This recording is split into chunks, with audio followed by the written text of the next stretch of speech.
오늘은 누가복음 12장 1절에서 12절 말씀을 통해서 두려움과 시인함이란 제목으로 말씀을 전하고자 합니다. 사람들은 자신의 치부가 다 있습니다. 보여주고 싶지 않은 그런 부끄러운 모습들이 다 있는 것이 있습니다. 여러분들은 안 그러신지 모르겠지만 저는 많이 있습니다. 저는 많이 있는데 사람들은 기본적으로 그것을 감추려고 하고요. 좋은 면만 드러내려고 이제 많이 합니다. 결국은 어떤 척 하는 거죠. 그런 일들이 우리 삶에서 많이 일어나고 성경에서 보면 예전에도 이제 많이 이런 일들이 일어났던 것을 볼 수 있습니다. 거기서 발전해서 더욱더 악해져서 이제는 위선으로 발전을 하게 됩니다. 그런데 그 무엇보다도 위선에 대해서 하나님이 굉장히 미워하시는 것을 보게 됩니다. 우리가 11장 중반부터 보면 성령님을 통해서 예수님의 사역을 하는데 예수님이 그 사역을 하는데 방해하는 사람들이 있었습니다. 그 사람들이 바로 바리새인과 서기관, 율법사들이었습니다. 이 사람들을 통틀어서 예수님은 위선자라고 이야기를 하게 됩니다.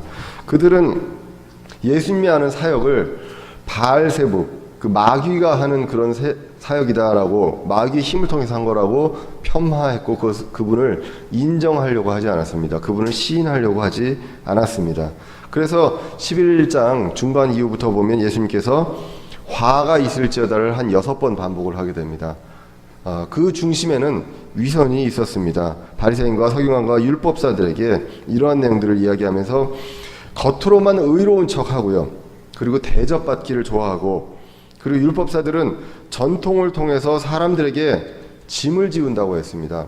자신들은 짐을 지우지 않으면서 사람들에게 무거운 짐을 지웁니다. 그리고 바른 말씀을 전하지 않습니다. 지식의 열쇠를 뺏어갔다고 그랬습니다. 그래서 자신들도 그 바른 지식에 들어가려고 하지 않고, 그리고 다른 사람들도 그곳에 못 들어가게 한다라는 말씀을 이제 성경에서 이야기하는 것을 우리가 지난 시간에 보게 되었습니다. 그렇게 했을 때 바리새인과 서기관과 율법사들은 화가 났습니다. 그래서 예수님을 흠잡으려고 말을 많이 시켰습니다. 그래서 논쟁을 많이 하게 되면서 예수님이 말씀을 많이 하게 했는데 거기에서 흠을 잡으려고 했는데 흠을 잡지 못하고 있는 상황이 오는 것 같습니다. 그렇게 하면서 이제 오늘 12장으로, 오늘 본문으로 넘어오게 됩니다. 오늘 본문은 이제 마태복음 10장 26절 이하에서 나오는 내용과 이제 유사한데요. 오늘 1절을 먼저 읽어보시면 이렇게 나옵니다. 그동안에 무수한 사람들의 무리가 함께 모여 서로 밟힐 만큼 되었더라. 그때 그분께서 무엇보다 먼저 자기 제자들에게 말씀하기 시작하여 이르시되 너희는 바리새인들의 누룩 곧 위선을 조심하라. 이렇게 말씀을 하십니다. 예수님께서 아까도 말씀드렸지만 서기관과 바리새인들과 논쟁을 하게 됩니다. 말씀을 많이 하셨는데 그동안에 많은 사람들이 이제 오게 됩니다. 보통 이 정도로 사람들이 많이 오게 되면 예수님들이 누구를 대상으로 얘기하냐면 그 사람들을 대상으로 말씀을 전하게 됩니다. 그런데 오늘은 그분께서 무엇보다 먼저라고 하면서 제자들에게 말씀을 하시는 것을 볼 수가 있습니다. 그러면서 이 제자들에게 하면서 뭐라고 얘기하냐면 제자들에게 바리새인의 누룩 곧 위선을 조심해라 라고 합니다. 이 누룩에 대해서 이야기하면서 누룩은 곧 무엇이냐? 위선이다 라고 이야기를 하게 됩니다.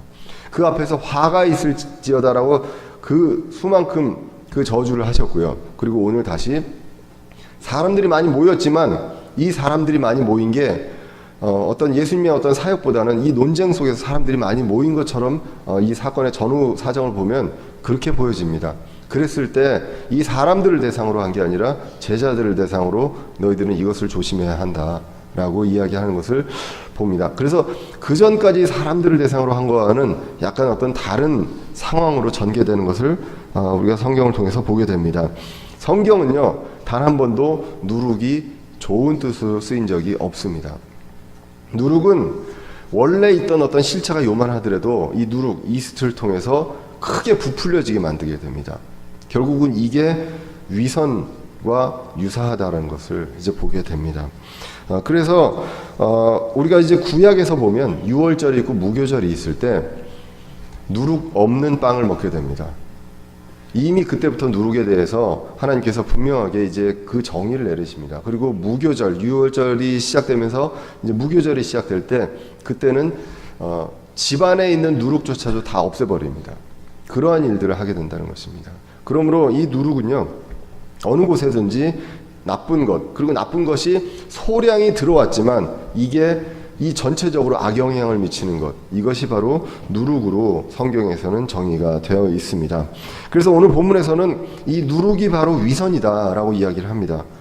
그리고 또 이제 고린도전서 5장 6절에서 8절을 보시면 이 누룩은요, 악의와 사악함이다라고 이야기를 합니다. 고린도전서 5장 6절에 보시면 이렇게 기록합니다.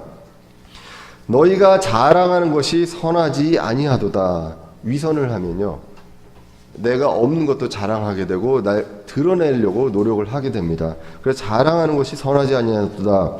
적은 누룩이 온 덩어리를 뜨게 함을 너희가 알지 못하느냐. 그러므로 너희는 누룩 없는 자들인 즉 새 덩어리가 되기 위하여 묵은 누룩을 제거하라. 우리의 유월절 어린 양 곧 그리스도께서 우리를 위하여 희생물이 되셨느니라. 그러므로 우리가 그 명절을 지키되 유월절, 무교절 이 명절을 지키되 묵은 누룩으로 하지 말고 악의와 사악함의 누룩으로도 하지 말며 오직 순수함과 진실함의 누룩 없는 빵으로 하자. 이렇게 기록을 하고 있습니다. 그러므로 누룩은요, 사악함입니다. 그리고 마태복음 16장 12절 이하에서 보면 누룩은 바로 바리새인의 교리라고 합니다.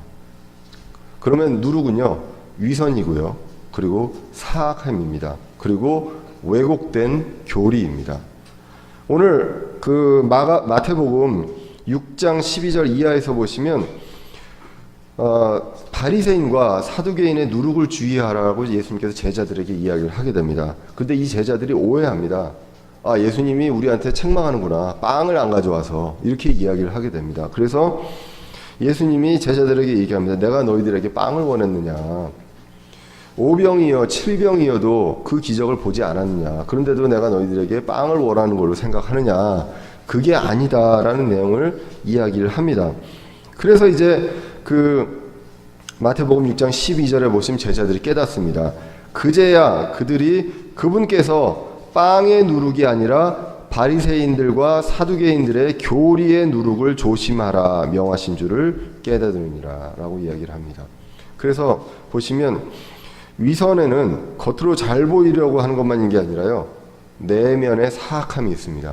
그리고 이 사악함을 통해서 위선으로 드러내기 위해서 교리가 변질되는 그런 거짓 교리가 있다고 성경이 이야기하는 것을 볼 수가 있습니다.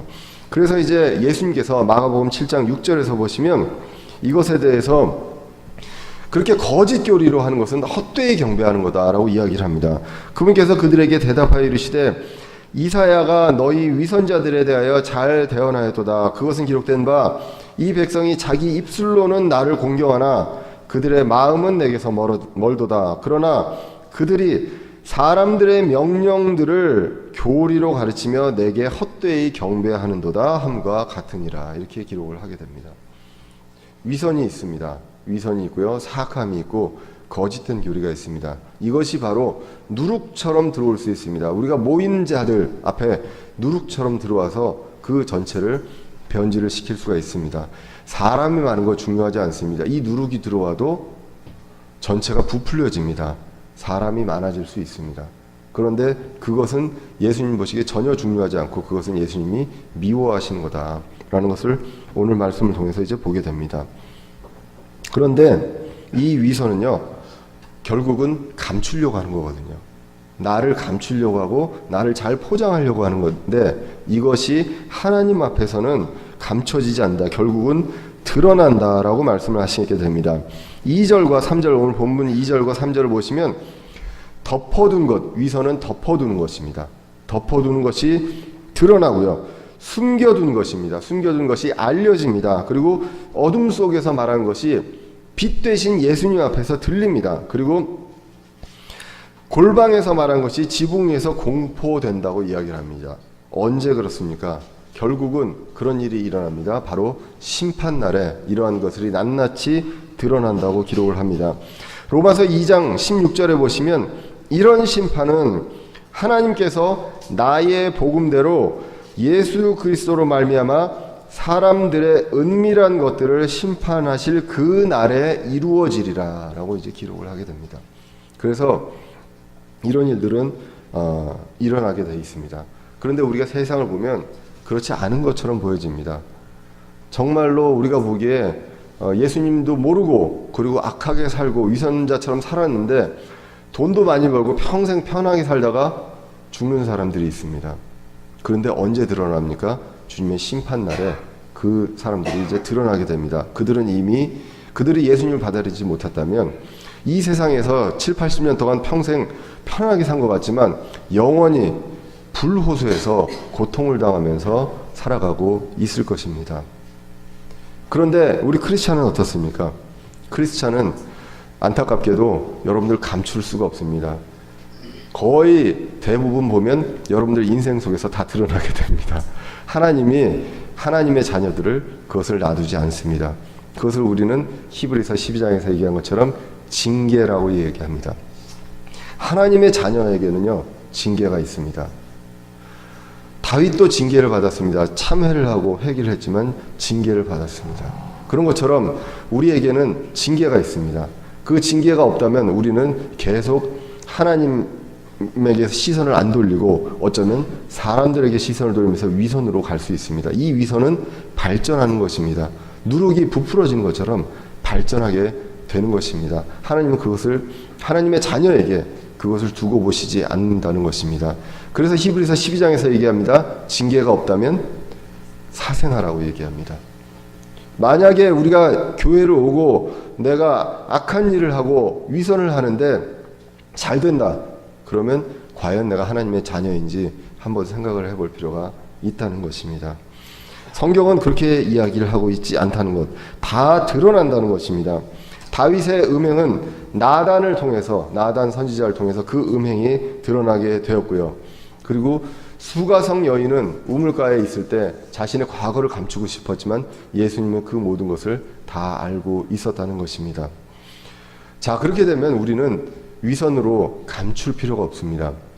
그러면 당당하게 드러내야 될까요? 나는 이런 사람이야. 나는 이런 사람이고 나는 이럴 수밖에 없어. 우리 인간이 이런 걸 어떻게 할 거야?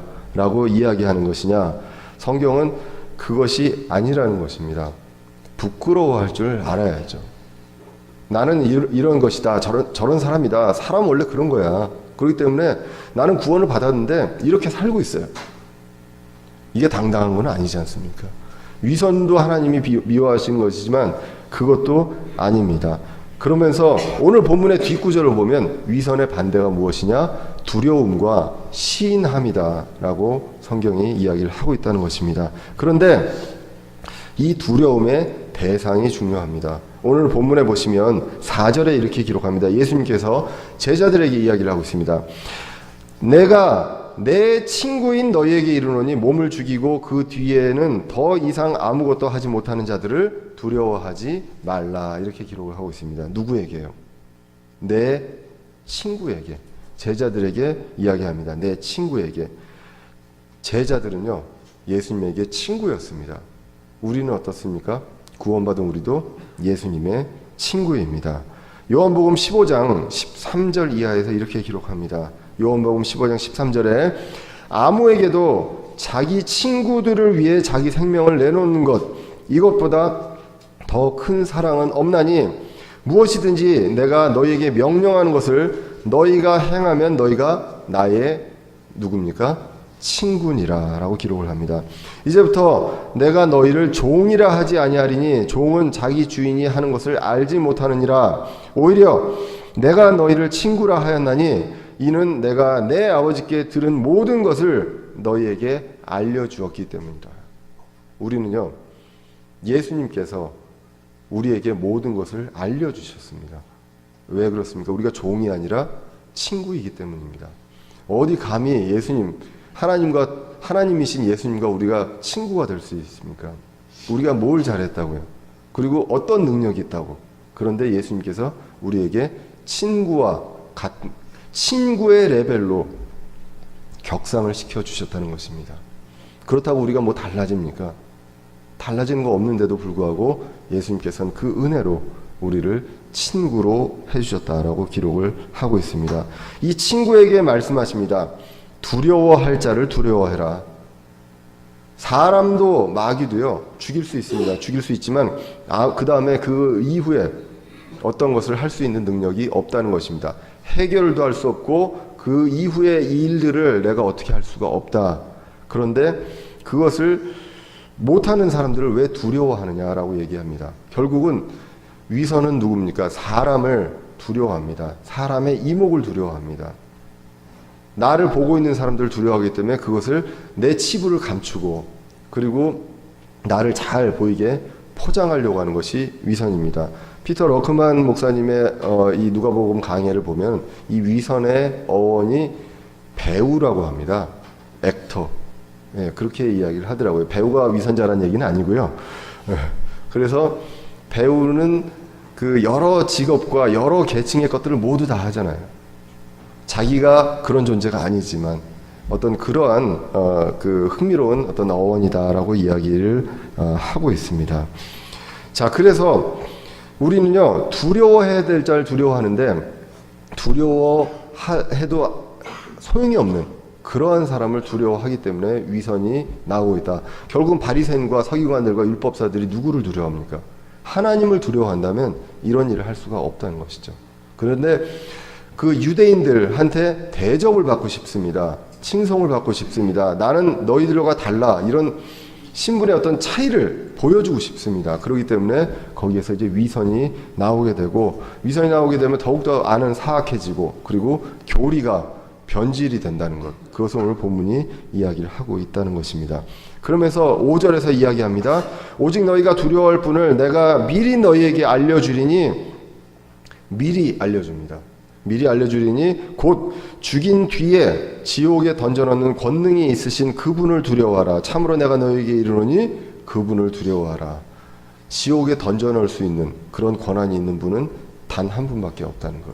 하나님이라는 것입니다. 그래서 하나님을 두려워하지 그렇지 못한 이런 것들을 할 수 없는 존재를 두려워하지 말라라고 이야기를 합니다. 이 문제에 대해서 마태복음 10장 28절의 동일한 사건에 대해서 좀 더 구체적으로 몸은 죽여도 혼은 능히 죽이지 못하는 자들을 두려워하지 말고 오직 혼과 몸을 다 능히 지옥에서 멸하시는 분을 두려워하라 라고 기록을 합니다. 하나님은 그렇게 하시는 하나님이다라는 것입니다. 우리의 몸과 영과 혼을 주관하시는 그 유일하신 분이 바로 하나님이다라는 것, 그것을 우리가 생각할 수 있습니다. 우리 자신의 내면까지 정말 겉으로가 아니라 내 내면까지 여러분들 살아온 그 인생 동안에 정말로 한 점 부끄러움 없이 떳떳하신 분들이 있습니까? 없잖아요. 없는데 여러분들 보면 그런 것처럼 보입니다. 제가 봤을 때요. 예, 그런 것처럼 보이거든요. 왜? 우리도 모르게 감추잖아요. 감추니까 그렇게 보입니다. 근데 하나님은 그 모든 것을 다 아십니다. 여러분들 이 세상에 내가 보이는 존재 중에요. 나의 모든 치부를 다 알고 있는 사람이 단 한 사람이라도 있다면 그 사람하고 가까워지고 싶겠습니까? 안 보고 싶겠습니까? 안 보고 싶겠죠. 예, 안 보고 싶을 것입니다. 근데 하나님은 모든 것을 나도 기억하지 못하는 그 모든 치부까지 하나님께서 다 알고 계신다는 것, 다 보셨다는 것. 어린이 여러분들 부모님은요, 여러분들 것을 못 봤을 수 있어요. 그렇지만 하나님께서는 부모님도 못 보셨던 것들을 다 알고 계신다는 것입니다. 어머님 아버지가 두렵습니까? 혹시 내가 무슨 일을 했다가 아빠가 알게 될까봐, 엄마가 알게 될까봐 두렵습니까? 그 잠시 혼나면 되잖아요. 예. 그런데 그거는 숨길 수 있을지 몰라도 하나님께서는 다 아신다는 것. 그리고 더 놀라운 사실은요, 여러분들 구원받은 그 가정에 있다면 하나님께서요 부모님께 알려주십니다. 그래서 감추고 싶은 것까지 하나님께서 알게 하신다는 것. 예, 그것이 바로 하나님의 자녀의 증거라는 것을 우리가 이제 보게 됩니다. 그래서 사람들에게 이렇게 당당하게 보이고 싶고 좋은 면만 보이고 싶은데 그것이 바로 위선의 시작이다라는 것입니다. 그 위선이 시작이 됩니다. 위선이 시작이 되고 그런 것들이 좋게 포장이 되면 사람들이 많이 모일 수 있습니다. 이 교회도 분명히 그럴 수 있습니다. 교회도 위선이 시작이 되고 교리가 변질이 돼도 사람들이 많이 모입니다. 그런데 정말로 이 실체보다 부풀려진 빵 같은 그러한 교회가 됩니다. 과연 그러한 교회에서 구원받은 사람이 과연 몇 명이나 있느냐라는 것, 그것을 우리가 볼 수가 있다는 것입니다. 그래서 이런 어떤 외적인 면에 치중을 하고 사람들이 그 늘어나는 것에 내가 자랑스러워하고, 누가 자랑스러워할까요? 여러분들도 자랑스러워하지만 목회자가 자랑스러워하잖아요. 사람 수가 늘어나고 건물이 커지고 하면 자연스럽게 인간인지라 자랑스러워하게 됩니다. 이런 것들이 위선의 시작이 될 수 있다는 것. 그렇기 때문에 우리는 항상 교회가 커지고 사람들이 늘어나고 모든 것들이 규모가 커질 때 우리는 늘 생각을 해야 합니다. 우리가 과연 위선의 길로 갈 수 있지 않느냐라는 것을 보게 됩니다. 그러나 하나님은 오직 중심만 보신다라고 기록을 합니다. 시편 7편 9절에 보시면 오 사악한 자의 사악함을 끝내시고 오직 의로운 자를 굳게 세우소서. 의로우신 하나님께서는 마음과 속 중심을 시험하시나이다 라고 기록을 하고 있습니다. 그러므로 우리는 누구를 두려워해야 합니까? 주를 두려워해야 합니다. 위선의 반대는요, 두려워하는 것입니다. 그래서 주를 두려워하는 것이 바로 지식의 시작이요 지혜의 시작이라고 잠언 1장 7절과 잠언 9장 10절에서 말씀을 하고 있습니다. 여러분들 늘 보시면, 저도 그렇지만 돌아보면 죄가 있습니다. 사람들에게 보여주고 싶지 않습니다. 그런데 우리에게는 말씀드렸지만 잠시 감출 수 있지만 하나님께 감출 수 없기 때문에 우리는 항상 하나님을 두려워하는 존재로 볼 수밖에 없습니다. 더 나아가서 이 두려워만 할 수 있고 그것을 감추고 뭐 이렇게 해결할 수 있는 것이 아니라 두려워하지만 여기에서 해결할 방법이 없습니다. 이 문제를 해결할 방법이 없고 그렇기 때문에 우리는 더 절망적입니다. 나의 모습을 보면 사악함이 있습니다. 그런데 사람들은 몰라도 하나님은 아십니다. 하나님이 두려운데 이걸 어떻게 해결할까요? 하나님이 다 아시는데, 그리고 결국은 하나님 앞에 모두 다 가게 되는데 이걸 어떻게 해결을 하냐는 것입니다. 그렇기 때문에 이 해결을 하는 것이 바로 시인하는 것입니다. 누구를? 예수님을요. 메시아이신 예수님을 시인합니다. 메시아가 결국 이 문제를 해결하려고 이 세상에 오신 분이십니다. 우리의 죄의 문제를 하나님이 아시는데 우리한테 하나님과 나만 아는 여러 가지 것들이 있습니다. 이러한 것들을 저는 해결할 수 없고 아무도 해결할 수 없습니다. 그래서 하나님이신 예수님이 이 세상에 오셔서 이것을 해결하여 주십니다. 그러므로 그것을 시인하는 그것이 있습니다. 그러므로 위선의 반대는 두려움과 시인함이다 라고 오늘 성경 전체를 읽어보시면 이렇게 이제 기록이 되어 있습니다. 자, 그래서 이 두려움만 보면 두려워하라라고 성경이 이야기를 하거든요. 지금 일단 두려워하라라고 얘기하는데 12장 6절 7절에서 보시면 또 뭐라고 얘기하냐면 두려워하지 말라라고 이야기를 합니다. 그러면서 이야기하시는 것이 참새도 하나님을 기억하신다. 하나님이 기억하신다. 이 참새가 정말 보잘것없는 참새도 기억하는데 너희들은 더 귀중하다. 그러면서 우리의 머리털까지 다 세고 있다라는 걸 이야기를 하십니다. 여러분들 머리털 몇 개인지 아시나요? 지금 여기 계신 분들은 머리가 없으신 분들이 없기 때문에 다 있기 때문에 다 그 머리가 있습니다. 근데 그것을 셀 수 있는 사람은 아무도 없습니다. 제가 이것을 보면서 우리가 기계를 만들 수 있지 않을까 하는데 굉장히 어렵겠더라고요. 예, 하나씩 붙잡고 기계가 셀 수도 없고, 그리고 이거를 사진을 찍어서 이미지 프로세싱을 해서 할 수도 없습니다. 예, 어렵고 하루에 80개에서 100개의 머리가 빠진다고 하잖아요.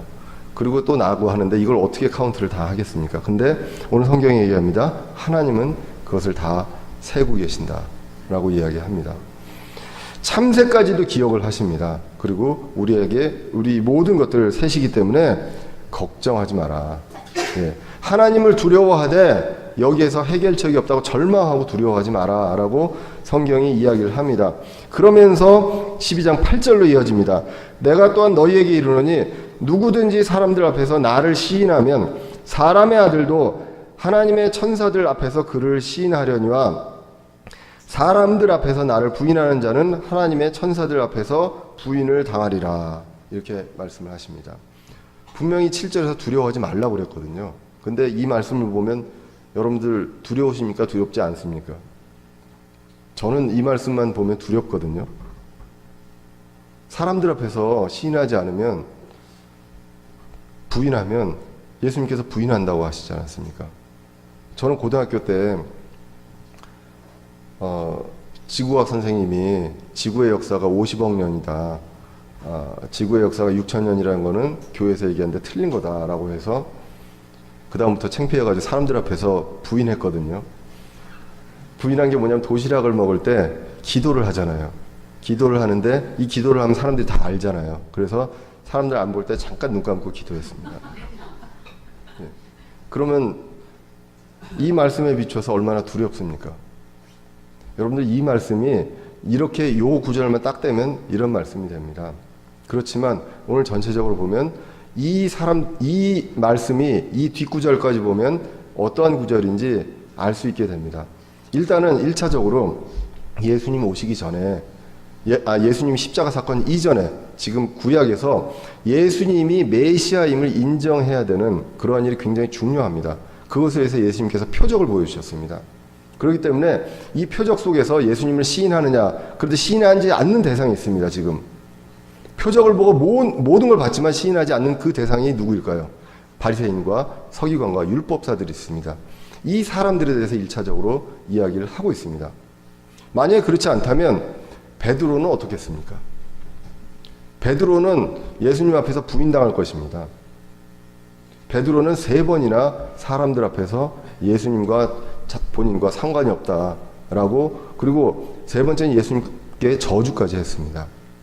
그런데 그는 사도로서 그 많은 사람들에게 복음을 전하고 큰 영향을 미친 사람이었습니다. 이 베드로가 구원을 받았을까요? 안 받았을까요? 베드로는요, 주는 그리스도시요 살아계신 하나님의 아들이십니다라고 제자들 앞에서 시인을 했습니다. 그리고 부인을 했습니다. 만약 회개를 안 했다면 지옥으로 떨어졌을까요? 구원은 하나님께서 영원한 것이라고 했습니다. 그럼 내가 한번 시인을 했습니다. 베드로는 구원을 받았습니다. 그리고 3번 부인했습니다. 그리고 회개를 안 하고 베드로가 거기서 만약에 처형당해서 죽었다면 지옥을 갔을까? 그렇지 않다는 것입니다. 이 전체 문맥을 이제 볼 필요가 있는데, 여기에서는 1차적으로는 그렇습니다. 그리고 우리가 이것을 교훈적으로 우리 교회에게 적용을 한다면 우리 삶 속에서 우리 모든 순간, 상황, 시간, 장소 속에서 예수님을 인정하라는 것입니다. 시인하는 게 영어로 confess입니다. confess는 우리가 보통 자백하다, 고백하다라고 알고 있는데 인정하는 것입니다. 예수님을 메시아임을 인정하고요. 우리 삶에서 우리의 과정들을 주도하시고 인도하시는 것을 인정해라라는 것입니다. 왜 그런지 이 다음 구절들을 보면서 보도록 하겠습니다. 이 8절 9절을 이야기하고요. 10절에서 누구든지 말로 사람의 아들을 대적하면 그는 용서받되 성령님을 대적하여 신성 모독하는 자는 용서받지 못하리라. 더 무서운 말이 나옵니다. 두려워하지 말라고 하셔놓고, 그 다음에 시인하지 않으면 부인한다고 해놓고, 그 다음에 성령을 대적해서 신성 모독하는 자는 용서받지 못한다고 합니다. 이걸 잘못 해석하면 내가 구원받았다 할지라도 성령님을 모독했다라고 하면 용서받지 못하고 난 지옥을 가느냐, 이렇게 해석할 수 있다는 것입니다. 이 구절에 대해서 마가복음 3장 29절에서 좀 더 부연 설명을 합니다. 성령님을 대적하여 신성 모독하는 자는 결코 용서받지 못하고 영원한 정죄의 위험에 처해 있느니라 하시니라. 이는 그들이 말하기를 그가 부정한 영에 사로잡혔다 하였기 때문이더라. 왜 그랬습니까? 예수님이 이 말씀을 하신 이유가 있습니다. 왜 그랬냐면 바리새인과 서기관과 이들이 예수님이 하신 사역을, 성령님을 통해서 하신 그 사역을 바알세부 마귀의 영으로 했다라고 이야기했기 때문에, 결국은 그 상황이 무엇입니까? 메시아이신 예수님이 오셔서, 이 메시아이신 예수님이 오셔서 성령님의 사역을 했는데 그 상황을 부인한 그 사람들이기 때문에 이것은 성령님을 대적해서 신성 모독한 것이다 라고 기록을 한다는 것입니다. 그러므로 지금 이 시대에 이 구절이 적용이 돼서 뭐 누가 목사가 뭔가 기적을 했는데 그것을 인정을 안 한다고 이것이 신성모독하는 것이냐? 그렇지 않다는 것입니다. 그것에 대해서 그렇게 얘기하더라도 두려워하실 필요가 없습니다. 성경에서 목사를 두려워하라고 하지 않습니다. 하나님을 두려워하라고 이야기를 하고 있기 때문입니다. 그래서 여기서 보시면, 지금까지 보시면 굉장히 두렵습니다. 두려워합니다. 예수님이 우리의 죄 문제를 해결을 해주시지 않으면 정말 방법이 없습니다. 그래서 이 문제를 시인을 해야 합니다. 이 시인을 해야 되고요. 그리고 그 시인을 통해서 이제 구원도 받고, 그리고 그 시인을 통해서 우리가 우리 삶에 있어서 위선에서 벗어날 수 있다는 내용을 이야기를 하게 됩니다. 결국 우리가 위선의 반대는 두려움과 인정인데요. 시인인데 이것에 대한 단적인 예가 있습니다. 누가복음 18장 10절에서 13절에 보시면 바리새인과, 위선자의 바리새인과 세리가 나오게 됩니다. 바리새인들은 하늘을 우러러 기도합니다. 내가 저런 어떤 세리 죄인과 같지 않음을 감사합니다. 저는요 11조도 잘하고 모든 것 다 잘합니다. 그렇게 함을 감사합니다라고 드러냅니다. 이때 세리는 어떻게 합니까? 하늘을 보지도 못하고 가슴을 치며 죄인인 내게 긍휼을 베푸소서라고 이야기를 한다는 것입니다. 이것은 무엇입니까? 예수님만이 우리의 해결자입니다. 나의 인생의 죄 문제 해결자입니다. 이것을 시인하라는 것입니다. 그러므로 로마서 10장 10절에서 이야기합니다. 우리가 마음으로 믿어 의에 이르고 또 입으로 시인해서 구원을 얻는다라고 이제 성경이 이야기를 합니다. 한 번 받은 구원, 그 구원은 영원한 구원이라고 하나님께서 약속하셨습니다. 천사든 그 어떤 존재도 하나님과 하나님의 사랑 안에서 우리를 떼어놓을 수 없다고 성경이 이야기했기 때문입니다. 자, 그런데 이 바리새인들과 이 사람들은 그렇지 않았습니다. 이렇지 않고 결국 그것 때문에 나를 시인할 것이요, 그리고 부인하면 나중에 천사들 앞에서도 부인할 것이다. 그렇게 얘기하고 신성 모독에 대한 내용들, 성령님을 대적해서 신성 모독한 것은 절대 용서받을 수 없다라고 이야기까지 하시고, 그 무시무시한 이야기를 하면서 그런데 너희들 두려워하지 마라. 예. 왜 그렇습니까? 11절부터 보면 이런 내용이 나옵니다. 제자들의 미래, 고난에 떼야 되는 내용들이 나오게 됩니다. 그들이 너희를 회당과 행정관과 권세 있는 자에게 끌고 가거든 너희가 어떻게 혹은 무엇을 대답하여 혹은 무엇을 말할까 염려하지 말라. 너희가 마땅히 할 말을 성령님께서 바로 그 시각에 너희에게 가르치시리라 하시니라 라고 말씀하십니다. 두려운 내용들을 이야기합니다. 근데 이 두려운 내용으로 끝나는 것이 아닙니다. 두려운 내용으로 끝나는 것이 아니라 이제는 염려하지 마라. 너희들한테 그러한 어려움이 닥칠 텐데, 그리고 사람들 앞에서 예수님을 시인해야 될 그런 때가 온다는 것입니다. 우리가 사도행전을 보면 많이 그랬습니다. 이 사도들이 이 기득권자들한테 끌려갑니다. 회당과 행정관 권세인자들에 끌려가서 사람들 앞에서 이야기해야 될 때가 있습니다. 두려움이 앞서죠. 내가 무슨 얘기를 할지 모를 수 있습니다. 그럴 때 누가요? 성령님께서 이것을 가르쳐 주실 것이다. 어떻게 해야 될지. 스데반은 그 사람들 앞에서 복음을 전합니다. 돌로 맞아 죽으면서 그것을 전합니다. 사도 바울과 모든 사도들이 끌려가서 정말 그 권위 있는 자들 앞에서 당당하게 전합니다. 그 사람들 훌륭해서 그러느냐? 오늘 여기서 얘기합니다. 그런 일이 있을 텐데 성령님께서 너희들에게 가르쳐 줄 것이다. 요한복음 14장 26절에서 예수님께서 약속하셨습니다. 이 당시엔 지금 성령님이 내주하실 때가 아니잖아요. 그래서 예수님께서 제자들에게 이야기합니다. 이제 곧 위로자, 곧 아버지께서 내 이름으로 보내실 성령님, 그분께서 너희에게 모든 것을 가르치시고 내가 너희에게 무엇을 말하였든지 너희가 모든 것을 기억하게 하시리라 라고 기록을 하고 있습니다. 그러므로 우리가 성경 전체를 보면요, 하나님을 두려워해야 됩니다. 두려워할 분을 두려워해야 되고요. 그리고 하나님을, 예수님을, 그 구원자, 우리의 해결자이신 그분을 시인해야 합니다. 시인함으로부터 구원을 받고요. 그리고 이 구원받은 이후에도 모든 삶의 과정에서 내가 아니라 주님이 하신다는 것을 인정하는 그러한 삶 속에서 우리가 위선에 빠지지 않을 수 있다라는 것을 우리가 성경을 통해서 볼 수 있게 됩니다. 오늘 말씀을 이제 요약을 하려고 합니다. 위선은 누룩입니다. 누룩은 퍼져나갑니다. 적은 양인데 이 교회 전체를, 그리고 이 모임, 믿는 사람들의 모임 전체를 변질시킬 수 있는 것이 바로 누룩이다. 그렇기 때문에 예수님께서 그 사람들이 밟힐 정도로 모인 그 상황에서요, 이 앞으로 구절도 보지만 제자들에게 많은 이야기를 하고 그 다음에 사람들에게 경고의 얘기를, 무서운 얘기들을 이제 많이 하시게 됩니다. 따뜻한 이야기가 아니라 아마도 이 누룩에 대한 것들, 사람들은 많이 모였지만 이것이 큰 의미가 없음을, 그것을 아마 예수님께서 보셨던 것으로 보게 됩니다. 오늘 본문은요, 위선자들, 가짜들, 바리새인들, 율법사들, 서기관들, 이러한 사람들이 있었습니다. 세상에는 믿지 않는 사람들도 있습니다. 예수님 믿지 않는 사람도 있고요. 그리고 가짜인 사람들이 있습니다. 그리고 신자인 사람들이 있습니다. 이 세 사람들에게 다 위선은 올 수 있다는 것입니다. 안 믿는 분들도 사람들한테 칭송을 받으면 좋잖아요. 그리고 가짜들은 더욱더 위선으로 갈 수밖에 없고요.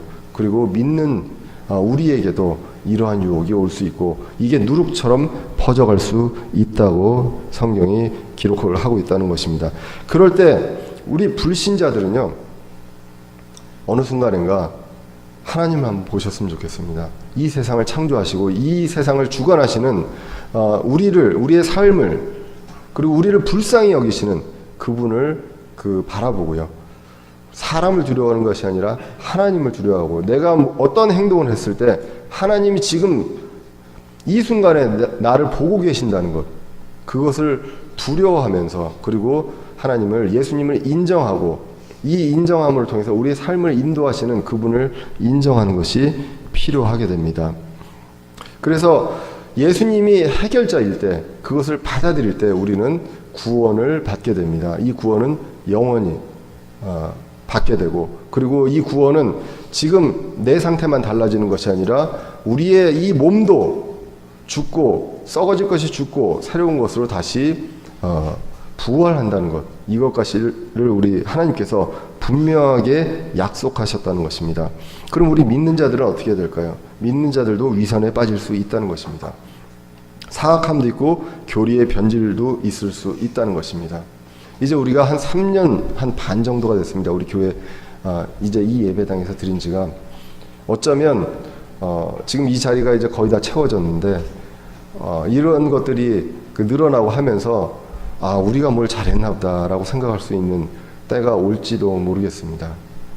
우리는 하나님을 두려워하고, 그리고 모든 과정에서 주님께서 하신 것을 인정하는 것이 우리가 위선으로부터 우리를 분리할 수 있는 그러한 중요한 것이 된다는 것입니다.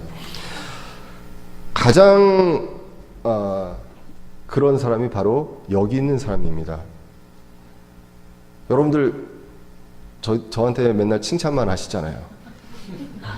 칭찬만 하시면 그 칭찬이 자꾸 듣다 보면 교만으로 이어지고, 그렇게 듣다 보면 여기 있는 사람이 뭔가 대단한 사람처럼 생각이 되고, 대단한 사람처럼 생각이 되면 대접을 받고 싶어지게 되고, 이렇게 되는 그러한 일들이 발전하게 됩니다. 그러면 결국은 나는 내 속을 감추게 되고, 그리고 그렇게 되다 보면 집에서의 생활과 교회에서의 생활이 완전히 이중적 있는 생활이 되는 그러한 목회자로 발전을 하게 된다는 것입니다. 저도 그렇지만 여러분들도 혹시나 이 안에서 내가 무언가를 함으로써 인정받고 싶습니까? 사람들에게 인정받고 싶고 사람들에게 칭찬받고 싶다면 어쩌면 우리가 이제는 조심할 때입니다. 내가 하는 것으로 하나님께서 기뻐하시면 그것으로 만족하는 것이고, 사람들이 그걸 가지고 계속 이건 내가 아니면 안 돼. 예, 이건 형제님, 이건 자매님이 꼭 하셔야 돼요. 그렇기 때문에 꼭 하셔야 되고 꼭 해주셔야 되고 이것만 전문가입니다. 이렇게 이야기를 하고 할 때 좀 조심할 필요가 있다는 것. 그것을 우리가 오늘 말씀을 통해서 교훈으로 얻게 됩니다. 구원에 대한 교리는 아닙니다. 하지만 이것이 바로 우리 교회가 건강하게 성장할 수 있는, 조금 천천히 성장하더라도 위선 없이 거짓 교리 없이 성장할 수 있는 그러한 길이 바로 모든 것에서 하나님을 두려워하고 모든 과정에서 성령님의 인도하심을 인정하는 것, 그것이 될 것입니다. 그러므로 우리 교회에서도 그렇고 우리 삶 속에서도 그렇고 여러분들 삶 속의 그 과정 상황 장소에서 무엇이 일어나든지 주님을 두려워하고 인정할 수 있는 저와 여러분들 되시기를 간절히 기원합니다. 기도하겠습니다.